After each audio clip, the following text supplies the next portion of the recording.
আসসালামু আলাইকুম বাচ্চারা, তোমরা সবাই কেমন আছো? আজকে আমরা এসেছি যে বুলেট নৈর্ব্যক্তিক অনলাইন সলভ ক্লাস আইসিটির প্রথম লেকচারটা নিয়ে। আমি নিহাল মুস্তাকিম তোমাদের সাথে সলভ দিচ্ছি। আচ্ছা, প্রথম কোয়েশ্চেনটার নাম হচ্ছে এই শতকের পরিবর্তনের ধারা সূচিত হয়েছে কোনটির কারণে? আমাদের অপশন আছে ইন্টারন্যাশনালাইজেশন, ইমেইল, ইন্টারনেট অ্যান্ড ইন্ডাস্ট্রিয়ালাইজেশন। আচ্ছা, এখানে অ্যান্সার হবে হচ্ছে ইন্টারন্যাশনালাইজেশন। কেন ইন্টারন্যাশনালাইজেশন হবে সেটা আমাদেরকে চিন্তা করতে হবে। বইয়ে দুইটা জিনিসই দেওয়া আছে, গ্লোবালাইজেশন এবং ইন্টারন্যাশনালাইজেশন। তবে এখানে হচ্ছে আমাদেরকে চিন্তা করতে হবে ইন্টারন্যাশনালাইজেশন মানে হচ্ছে আন্তর্জাতিকীকতা। তো এখানে অ্যান্সার হবে হচ্ছে আমাদের অ্যান্সার এ, ইন্টারন্যাশনালাইজেশন। এরপর পরেরটাতে আসি। পরেরটাতে বলছে শিল্প বিপ্লব হয় কখন? শিল্প বিপ্লব হয়, এখানে দেখো বই যদি দেখো, বই দেওয়া থাকবে যে হচ্ছে অষ্টাদশ থেকে ঊনবিংশ শতাব্দীর মাঝামাঝিতে আমাদের শিল্প বিপ্লব হয়ে থাকে। তাই অ্যান্সার হবে হচ্ছে অষ্টাদশ থেকে ঊনবিংশ শতাব্দী। পরেরটাতে আসি। 3 নম্বরে বলছে আধুনিক কম্পিউটারের জনককে? আমরা জানি আধুনিক কম্পিউটারের জনক হচ্ছে চার্লস ব্যাবেজ, এবং আরো একটা জিনিস ছিল অ্যালগোরিদমের জনককে, সেটা হচ্ছে অ্যাডা লাভলেস। এটা মাথায় রাখতে হবে। গুগলিয়েলমো মার্কনি কোন দেশের বিজ্ঞানী ছিলেন? গুগলিয়েলমো মার্কনি ছিলেন হচ্ছে ইতালির বিজ্ঞানী। তিনি একজন ফিজিক্সের নোবেল জয়ীও ছিলেন সাথে। তো তিনি কি তৈরি করেছেন? তিনি তৈরি করেছেন হচ্ছে বেতার যন্ত্র। আরপানেট কি? আরপানেট হচ্ছে ইন্টারনেটের পুরাতন নাম। প্রথমে ইন্টারনেট যখন প্রকাশ পায় তখন সেটা আরপানেট নামে প্রকাশিত হয়েছিল, এবং যখন হচ্ছে তোমার ইন্টারনেটটা মানে আরপানেটটা কাজ করছিল না, তখন তারা বন্ধ হয়ে যাওয়ার মতো সিচুয়েশন এসেছিল, তখন তারা নতুন নামে ইন্টারনেট নামে প্রকাশিত হয়। এরপর হচ্ছে মাইক্রোসফটের স্বত্বাধিকারীকে? এটা আমরা কম বেশি সবাই জানি, আমরা ফেসবুক, মাইক্রোসফট সারাদিন ব্যবহার করি। মাইক্রোসফটের স্বত্বাধিকারী হচ্ছেন বিল গেটস। এইচটিটিপির পূর্ণরূপ কি? এইচটিটিপির পূর্ণরূপ হচ্ছে হাইপার টেক্সট ট্রান্সফার প্রোটোকল। এটার সাথে আরো একটা জিনিস মাথায় রাখতে হবে, এইচটিটিপিএস যেটাকে বলা হচ্ছে hyper text transfer protocol secure. এখানে উদ্দীপক দিয়েছে রায়হান সাহেব অনলাইনে মেয়ের জন্য একটা পোশাক পছন্দ করলেন, পণ্যটি অর্ডার করে হাতে পাওয়ার পর মূল্য পরিশোধ করলেন। এখানে উদ্দীপকে উল্লেখিত দোকানের জন্য প্রয়োজন পণ্যের ছবি, নির্দিষ্ট মার্কেট, পণ্যের বিবরণ। অ্যান্সার হবে হচ্ছে পণ্যের ছবি এবং পণ্যের বিবরণ। কেন 2 নাম্বারটা হলো না? 2 নাম্বারটা না হওয়ার কারণ হচ্ছে আমরা যখন অনলাইনে কোনো কিছু সেল করি তার নির্দিষ্ট কোনো মার্কেট থাকার প্রয়োজনীয়তা আবশ্যিক না, মার্কেট থাকতে হবে এমন কোনো বিষয় নেই। তাই অ্যান্সার হবে হচ্ছে খ নাম্বার। এবার বলছে রায়হান সাহেবের মূল্য পরিশোধের পদ্ধতি কোনটি? রায়হান সাহেব মূল্য পরিশোধ করেছিলেন হচ্ছে অনলাইন মাধ্যমে, কিন্তু যখন ডেলিভারি দেয় তারপর। তো এইটাকে বলা হয় হচ্ছে ক্যাশ অন ডেলিভারি সিস্টেম, যেটাকে হচ্ছে আমরা শর্ট ফর্মে সিওডি বলে থাকি। ঠিক আছে। লিপফ্রগ অর্থ কি? আচ্ছা, আমরা প্রথম অধ্যায়ে পড়েছিলাম শেষের দিকে যে লিপফ্রগ মানে হচ্ছে বড় বড় লাভ দেওয়া। কোথায় বড় বড় লাভ দেওয়া? লিপফ্রগ মানে হচ্ছে বড় বড় লাভ দেওয়া, সেটা হচ্ছে অর্থনীতির ক্ষেত্রে ম্যাক্সিমাম ক্ষেত্রে আমরা ইউজ করে থাকি। তো লিপফ্রগ মানে হচ্ছে এখানেও অ্যান্সার হবে ঘ নাম্বার। এরপর আসো আইপির পূর্ণরূপ কি? আইপির পূর্ণরূপ হচ্ছে ইন্টারনেট প্রোটোকল। আমাদেরকে আইপি, টিসিপি এগুলোর ফুল ফর্ম কিন্তু অবশ্যই জানতে হবে। ডিজিটাল শব্দ দ্বারা কি বোঝায়? ডিজিটাল শব্দটাকে যদি আমরা ভাঙলে বুঝতে পারবো, এখানে ডিজিট নামে একটা শব্দ আছে। ডিজিট মানে হচ্ছে নাম্বার, ডিজিটাল মানে হচ্ছে যেটা নাম্বার দ্বারা প্রকাশ করা হয়। ঠিক আছে।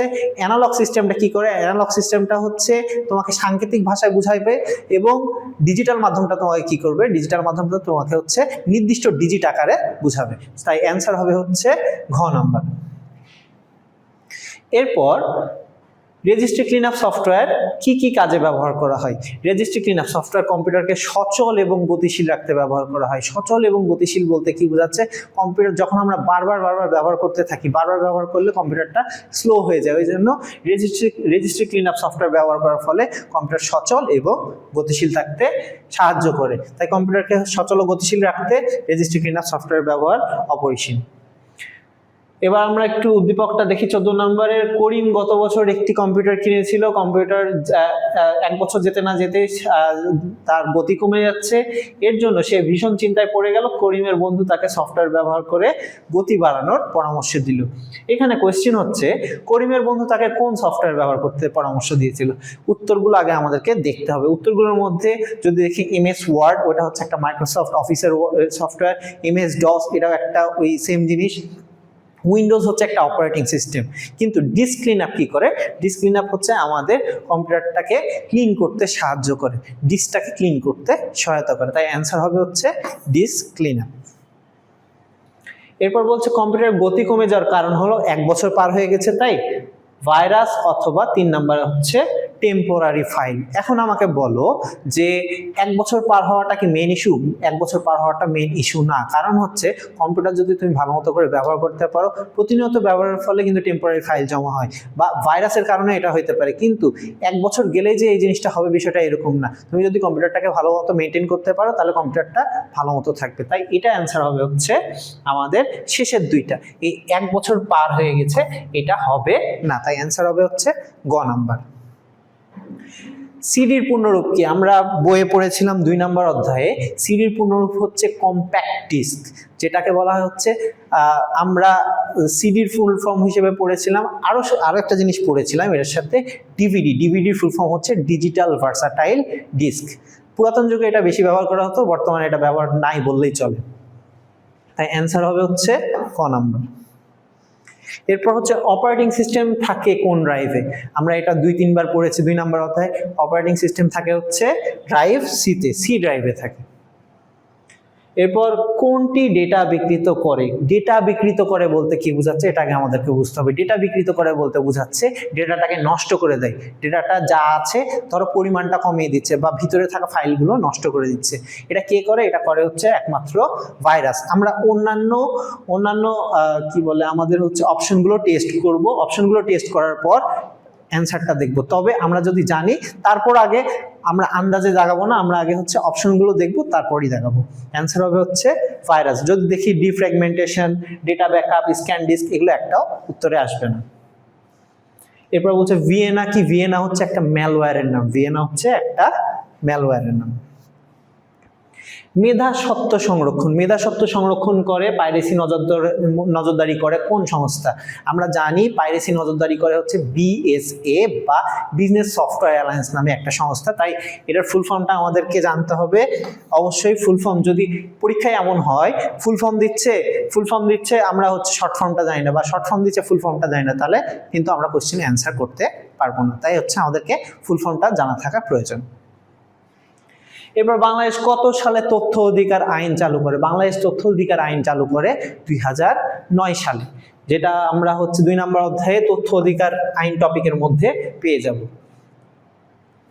বিএসএ এর কাজ হলো মেধাস্বত্ব সংরক্ষণ, পাইরেসি তৎপরতা বৃদ্ধিকরণ, অথবা পাইরেসি নজরদারি। এখানে আমাদের কোয়েশ্চেনের অ্যান্সার হচ্ছে খ নাম্বার। 2 নাম্বারটা কেন আসলো না? 2 নাম্বারটা না আসার কারণ হচ্ছে পাইরেসি তৎপরতা বৃদ্ধিকরণ। পাইরেসি বলতে কি বোঝায়? পাইরেসি বলতে বোঝায় চুরি। আমরা কি চুরি, বিএসএ কি হচ্ছে চুরি করতে উৎসাহিত করে না পাইরেসি হচ্ছে তৎপরতা বৃদ্ধি করতে সাহায্য করে? কোনোটাই করে না। ঠিক আছে, তাই এটা হবে না। অ্যান্সার হবে হচ্ছে প্রথমটা এবং শেষটা। এরপর ট্রাবল শুটিং কি? ট্রাবল শুটিং হচ্ছে সমস্যা নির্ণয়ের প্রক্রিয়া। আমাদের কম্পিউটার যখন চালাই আমরা বিভিন্ন রকমের সমস্যা হয়, সমস্যাটা চিহ্নিতকরণটাকে বলা হচ্ছে ট্রাবল শুটিং। কোন জায়গায় সমস্যা হয়েছে এবং কি সমস্যা হয়েছে সেটা চিহ্নিত করাই হচ্ছে আমাদের সমস্যা নির্ণয় প্রক্রিয়া বা ট্রাবল শুটিং। কম্পিউটারের মেটাল অংশে স্পর্শ লাগলে কি বুঝতে হবে? এটা আমরা অনেক সময় ফেস করে থাকি। কম্পিউটার যখন চার্জে থাকে বা বিভিন্ন রকম আমরা যদি বলি অনেক সময় ফ্রিজ থেকে বা হচ্ছে ফ্যান থেকে আমরা অনেক সময় পাতলা একটা শক পেয়ে থাকি যখন সেটা চালু অবস্থায় থাকে বা কারেন্টের সাথে সংযোগ থাকে। এই শকটাকে বলা হয় হচ্ছে কম্পিউটারের মেটাল শক। ঠিক আছে, তাই এটাকে বলা হবে হচ্ছে আর্থিং এর সমস্যা। এই আর্থিং এর সমস্যাটাকে বলা হচ্ছে কম্পিউটারের মেটাল শক বা আর্থিং সমস্যা। সিএমওএস এর ফুল ফর্ম কি? সিএমওএস এর ফুল ফর্ম হচ্ছে কমপ্লিমেন্টারি মেটাল অক্সাইড সেমিকন্ডাক্টর। ঠিক আছে, পরীক্ষায় এমন জিনিস দিতে পারে যে সিএমওএস এই জিনিসগুলোই দিবে, কমপ্লিমেন্টারি মেটাল অক্সাইড সেমিকন্ডাক্টর না দিয়ে সিস্টেম দিয়ে দিতে পারে। তুমি পড়ে গেছো কিন্তু এই জিনিসগুলো ভুল হতে পারে, ওই জন্য খুব ভালো মতো করে এই ফুল ফর্মগুলো পড়তে হবে। এটার কারণে কি হয় এটাও কিন্তু ইম্পর্টেন্ট। তাই অ্যান্সার হবে হচ্ছে complementary metal oxide semiconductor, number C. Digital content কিভাবে প্রকাশিত হয়? ডিজিটাল কন্টেন্ট ডিজিটাল উপাত্ত আকারে প্রকাশিত হয়। অন্যান্যগুলো যদি দেখি, ডিজিটাল কন্টেন্ট ইন্টারনেট হিসেবে প্রকাশিত হয়, সবসময় হইতে হবে বিষয়টা এরকম না। বিলবোর্ড আকারে প্রকাশিত হয়, বিলবোর্ড মানে হচ্ছে বাইরে রাস্তাতে যেগুলো বড় বড় বোর্ড থাকে অ্যাডভার্টাইজমেন্টের, ওগুলোকে বোঝাচ্ছে, সবসময় ওইটাতেই হবে বিষয়টা এরকমও না। বইয়ে হইতে হবে এমন না। ডিজিটাল উপাত্ত আকারে মানে উপাত্ত তথ্য, মানে উপাত্তগুলো যখন সাজিয়ে আমরা বিন্যস্তকরণ করবো সেটাই হবে হচ্ছে তথ্য, তাই ডিজিটাল উপাত্ত হিসেবে বিরাজ করে। এরপর নিবন্ধ কি ধরনের কন্টেন্ট? আমরা বারবার পড়েছি যে নিবন্ধ কোন জায়গায় আছে, নিবন্ধন না, এটা কিন্তু মাথায় রাখতে হবে, নিবন্ধন না, নিবন্ধ। নিবন্ধ মানে হচ্ছে যে আমরা প্রবন্ধ যেটা ইউজ করি, প্রবন্ধের ছোট গল্প, প্রবন্ধ হচ্ছে একটু বড় হয়, নিবন্ধ হচ্ছে একটু ছোট, তাই এটা হচ্ছে অ্যান্সার হবে হচ্ছে টেক্সট জাতীয় কন্টেন্ট, এটা হচ্ছে লিখিত কন্টেন্ট বা টেক্সট জাতীয় কন্টেন্ট, ঠিক আছে। নিচের কোনটি ডিজিটাল কন্টেন্ট নয়? আমরা একটু দেখি মডেম, আচ্ছা মডেমটা পরে দেখছি। অ্যানিমেশন, লিখিত তথ্য, ছবি, আমরা কিন্তু পড়েছি ছবি একটা ডিজিটাল কন্টেন্ট হতে পারে, লিখিত তথ্য হতে পারে, লিখিত তথ্য যদি আমরা অনলাইনে প্রকাশ করি সেটা হচ্ছে ডিজিটাল কন্টেন্ট হতে পারে, অ্যানিমেশনও হতে পারে। মডেম কেন না? আমাদেরকে জানতে হবে মডেম কি জিনিস। আমরা যদি না জানি বাকি অপশনগুলো টেস্ট করলেও আমরা অ্যান্সারগুলো বলতে পারবো। মডেম কি জিনিস? মডেম হচ্ছে, আমরা অনেকেই জানি, তো বর্তমানে এটা ব্যবহার নাই বললে চলে, পুরাতন যুগে আমরা হচ্ছে ইন্টারনেট চালানোর জন্য ল্যাপটপে বা হচ্ছে কম্পিউটারে মডেম ইউজ করতাম, ঠিক আছে। তাই অ্যান্সার হবে মডেম হচ্ছে একটা ডিজিটাল ডিভাইস, কিন্তু মডেম হচ্ছে কোনো ডিজিটাল কন্টেন্ট না, একটা ডিজিটাল ডিভাইস, তাই অ্যান্সার হবে হচ্ছে মডেম। নিচের কোনটি লিখিত কন্টেন্ট? নিচের কোনটি লিখিত কন্টেন্ট? অ্যানিমেটেড ছবি। ফার্স্টে যদি দেখি অ্যানিমেটেড ছবি, অ্যানিমেটেড ছবি হচ্ছে কার মধ্যে পড়বে? ভিডিও অ্যানিমেশনের মধ্যে। ইনফোগ্রাফিক্স এটা কার মধ্যে পড়বে? ছবির আন্ডারে। কার্টুন কার মধ্যে পড়বে? ওই অ্যানিমেশনের মধ্যে। কিন্তু শ্বেতপত্র আমরা পড়েছিলাম, শ্বেতপত্র, তারপর ইবুক, সংবাদপত্র, নিবন্ধ, ব্লগ পোস্ট, এগুলো হচ্ছে কার আন্ডারে যাবে? এগুলো হচ্ছে লিখিত কন্টেন্টের আন্ডারে যাবে। তারপর 30 নাম্বার কি বলছে? 30 নাম্বার বলছে কোনটি ওয়েবসাইটের ফরম্যাট? আমরা পড়েছিলাম যে HTML, hyper text markup language, এটা হচ্ছে ওয়েবসাইটের একটা ফরম্যাট যেখানে আমরা অনলাইনে বই পড়তে পারি, বাকিগুলো কিন্তু না, ঠিক আছে। ওকে, পিডিএফ কি? পিডিএফ হচ্ছে পোর্টেবল ডকুমেন্ট ফরম্যাট, মুদ্রিত বইয়ের হুবহু প্রতিলিপি। কথা বোঝা গেছে? আমরা 3 নম্বর অধ্যায় পড়েছিলাম, মনে আছে বাচ্চারা তোমাদের, যে পোর্টেবল ডকুমেন্ট ফরম্যাট, ওই যে আমি বারবার ক্লাসের মধ্যে বলে দিই যে হচ্ছে পোর্টেবল ডিভাইস ফরম্যাট, এই একই জিনিস থাকবে কিন্তু হচ্ছে কাছাকাছি নামগুলো চেঞ্জ, কিন্তু বুঝতে পারবে না। তো অ্যান্সার হবে হচ্ছে পোর্টেবল ডকুমেন্ট ফরম্যাট। দেখো এখানে ডকুমেন্টের জায়গায় কি দিয়েছে? ডাটা দিয়েছে, এখানে হচ্ছে পোর্টেবল ডকুমেন্ট ফর্মুলা দিয়েছে, জিনিসগুলো খুব কনফিউজিং, ওই জন্য ভালোভাবে ফুল ফর্মগুলো পড়তে হবে। এরপর বলছে নিচের কোনটিতে কুইজের ব্যবস্থা আছে? কুইজের ব্যবস্থা ছিল চৌকস বুকে, বা আমি পড়িয়েছিলাম স্মার্ট বুকে। কেন বললাম? কারণ হচ্ছে এখানে কি কি সুবিধা ছিল আমরা পড়েছিলাম। এখানে হচ্ছে কুইজের সুবিধা ছিল, ত্রিমাত্রিকতা ছিল, তারপর অডিও ভিডিও অ্যানিমেশন ছিল, কিন্তু অন্যান্যগুলোতে কিন্তু এই সুবিধাটা ছিল না। বাকিগুলো কিন্তু টেস্ট করতে হবে, অপশন টেস্ট। আগে অপশনগুলো দেখবা, কোয়েশ্চেনটা দেখে আগে অ্যান্সার করতে হবে না, আগে অপশনগুলো দেখো, তারপর রিল্যাক্সে অ্যান্সার করো। চৌকস ইবুকের বৈশিষ্ট্য কোনটি? এখনই বললাম আমি, মাল্টিমিডিয়া সমৃদ্ধ, যেটাতে হচ্ছে অডিও ভিডিও অ্যানিমেশন ইত্যাদি অ্যাড থাকতে পারে, ঠিক আছে। অনলাইনে পড়া যায়, এটা সব কয়টাই অনলাইনে পড়া যায়, পিডিএফও পড়া যায়, ইপাবও পড়া যায়, HTMLও পড়া যায়। মুদ্রিত বইয়ের ইলেকট্রনিক সংস্করণ, এটা পিডিএফ কে বলা হয়। ইপাব ফরম্যাট প্রকাশিত হয়, ইপাব ফরম্যাটে শুধুমাত্র প্রকাশিত হয় না, এটা হচ্ছে মাল্টিমিডিয়া সমৃদ্ধ, ঠিক আছে। তাই হচ্ছে চৌকস ইবুকের বৈশিষ্ট্য হচ্ছে মাল্টিমিডিয়া সমৃদ্ধ। এরপর বলছে ইপাবের ফুল ফর্ম কি? ইপাবের ফুল ফর্ম হচ্ছে ইলেকট্রনিক পাবলিকেশন।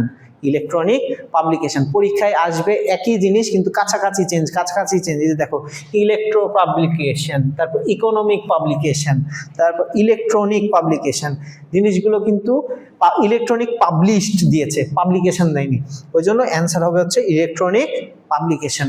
গ্যাঞ্জাম বাঁধানো যাবে না। ওপেন কম্পিউটার্স কি তৈরি করে? আমরা পড়েছিলাম ওপেন কম্পিউটার্স তৈরি করে হচ্ছে আইবুক, এগুলো মুখস্থ জিনিস।